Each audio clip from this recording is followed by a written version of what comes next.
Assalamualaikum warahmatullahi wabarakatuh. Saya Noviani, mahasiswi Universitas Muhammadiyah Cirebon, Prodi S1 Akuntansi. Pada kesempatan ini saya akan mereview jurnal yang berjudul Penetapan Desa Wirausaha dan Strategi Pengembangannya. Desa wirausaha tidak merupakan kampung atau kawasan yang dibatasi oleh administrasi, namun merupakan kawasan yang memiliki fungsi dan orientasi yang serupa. Desa wirausaha juga akan berhimpit dengan wilayah-wilayah lainnya yang diposisikan untuk berinteraksi secara menguntungkan atau bersinergi. Sinergitas dapat bersifat dari hulu ke hilir. Pengembangan desa wirausaha juga bertujuan meningkatkan peran koperasi dan UKM di desa, menumbuhkan wirausaha baru, meningkatkan kegiatan ekonomi yang dapat meningkatkan nilai tambah serta membuka lapangan kerja. Penetapan desa wirausaha menggunakan 3 pendekatan, yaitu yang pertama asesmen potensi wilayah, meliputi sumber daya alam, sumber daya manusia, posisi geografis, usaha yang berkembang, infrastruktur penunjang. Yang kedua yaitu keselarasan dengan harapan masyarakat, yaitu permasalahan yang dihadapi pelaku UKM, harapan dari stakeholders. Yang ketiga kebijakan pemerintah seperti dari RT, RW, ataupun kebijakan program dari pemerintah pusat atau daerah.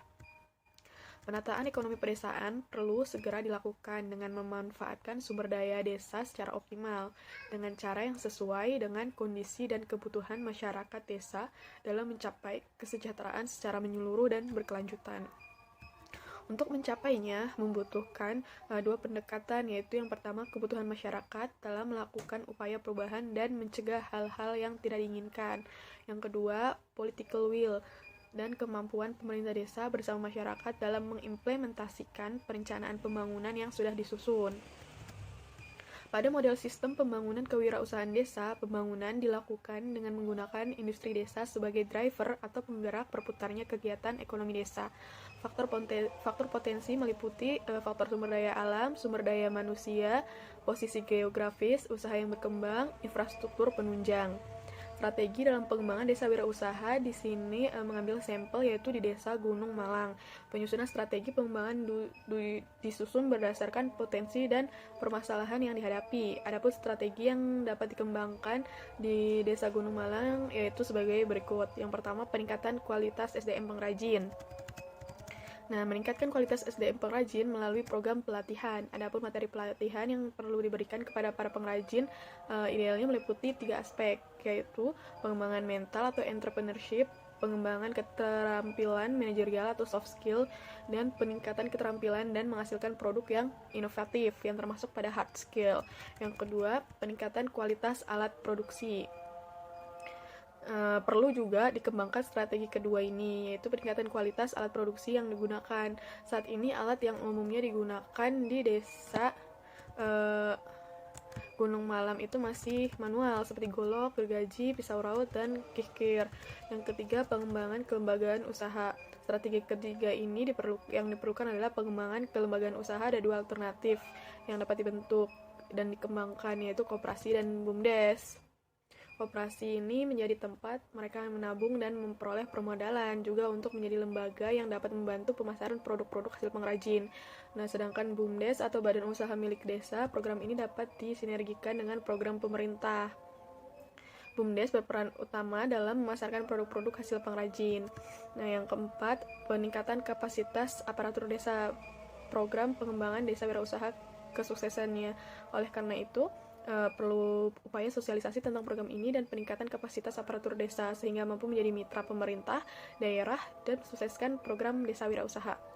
Yang kelima, pengembangan promosi desa wirausaha sebagai desa wisata. Promosinya saat ini cukup efektif dijalankan adalah melalui pemanfaatan internet dan media sosial, seperti bekerja sama dengan para blogger, vlogger, dan youtuber untuk mengekspos desa Gunung Malang sebagai desa wisata. Yang keenam, peningkatan kualitas infrastruktur.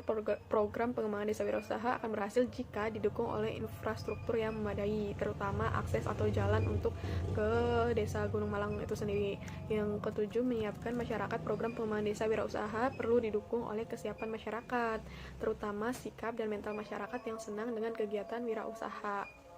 Aspek lain yang perlu dikembangkan adalah masyarakat yang sadar wisata sehingga siap menjadi pelayan yang baik bagi para wisatawan yang datang. Penetapan sebuah desa sebagai desa wirausaha dilakukan melalui asesmen potensi wilayah, penyesuaian dengan harapan masyarakat dan kebijakan pemerintah. Desa Gunung Malang cocok untuk pengembangan desa wirausaha di Kecamatan Tenjolaya karena pertimbangan sebagai berikut. Yang pertama, memiliki pelaku UMKM yang banyak dan sumber bahan baku dari desa sendiri. Yang kedua, berlokasi di wilayah yang memiliki potensi tinggi di sektor pariwisata. Yang ketiga, memiliki infrastruktur yang baik, terutama jalan yang relatif baik, tersediaan energi listrik, dan sumber air bersih yang mudah. Yang keempat, memiliki jalur trayek angkutan kota yang langsung terhubung ke kota Bogor.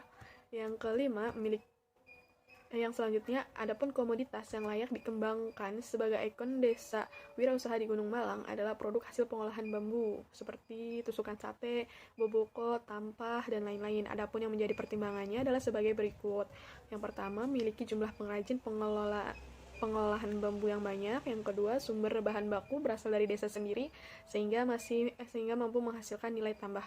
Yang ketiga, produk pengolahan bambu masih dapat dikembangkan menjadi produk yang bernilai tinggi. Program jangka pendek yang direkomendasikan adalah yang pertama, pelatihan untuk para pengrajin pengolahan bambu untuk meningkatkan kualitas produk sehingga lebih menarik dan lebih bersaing dengan pesaing lainnya. Yang kedua, pemberian bantuan peralatan kerja yang sesuai dengan kebutuhan untuk peningkatan kualitas produk. Nah, sekian yang dapat saya sampaikan tentang materi desa wirausaha dan strategi pengembangannya. Kurang lebihnya saya mohon maaf. Wassalamualaikum warahmatullahi wabarakatuh.